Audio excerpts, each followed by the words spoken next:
Chaque jour, Charles et Carole vous présentent la leçon de l'école du sabbat.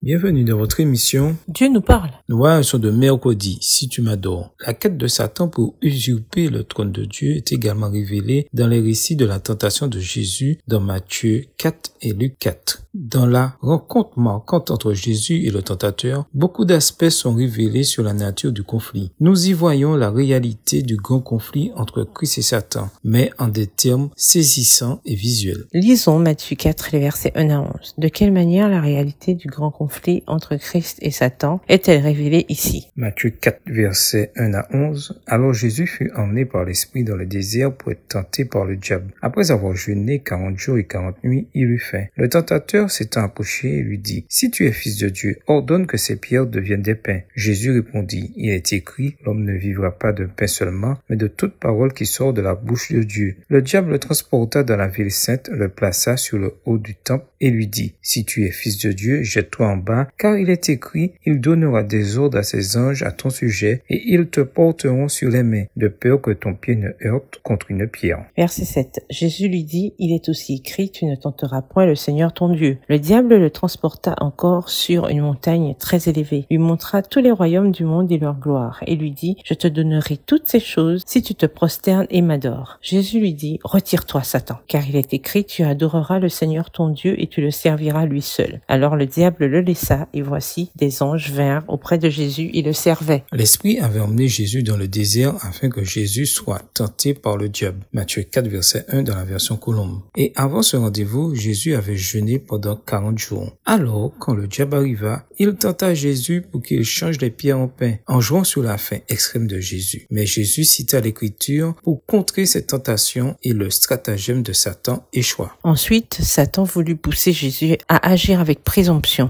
Il tenta Jésus pour qu'il se jette du sommet du temple. Satan tordit les Écritures et laissa entendre que si Jésus était vraiment le Fils de Dieu, les anges le protégeraient. Mais Jésus contre à nouveau la tentation en citant les Écritures à bon escient. La troisième tentation révèle clairement ce que le diable essaie d'accomplir exactement. Il veut que Jésus l'adore. Satan tente d'usurper l'adoration qui n'est due qu'à Dieu. Pour ce faire, il montre à Jésus tous les royaumes du monde et leur gloire, puis affirme « Je te donnerai tout cela si tu te prosternes et m'adores » Matthieu 4, les versets 8 à 9, dans la version Colombe. En effet, dans Luc 4, le verset 6, texte parallèle de Matthieu, le diable affirme « Je te donnerai toute l'autorité et la gloire de ces royaumes, car elle m'a été livrée et je la donne à qui je veux. » Luc 4, le verset 6. À nouveau, Jésus contre la tentation avec l'Écriture et à nouveau, Satan échoue. Dans les trois cas, Jésus cite l'Écriture pour contrer les attaques de l'ennemi. Éphésiens 6, verset 12 nous rappelle que ce n'est pas contre le sang et la chair que nous luttons, mais contre les principats, contre les autorités, contre les pouvoirs de ce monde de ténèbres, contre les puissances spirituelles mauvaises qui sont dans les lieux célestes. Sans pour autant vivre dans la peur, pourquoi ne doit-on jamais oublier la réalité du combat qui se joue autour de nous? Amen. Au revoir. Et à demain si Dieu veut.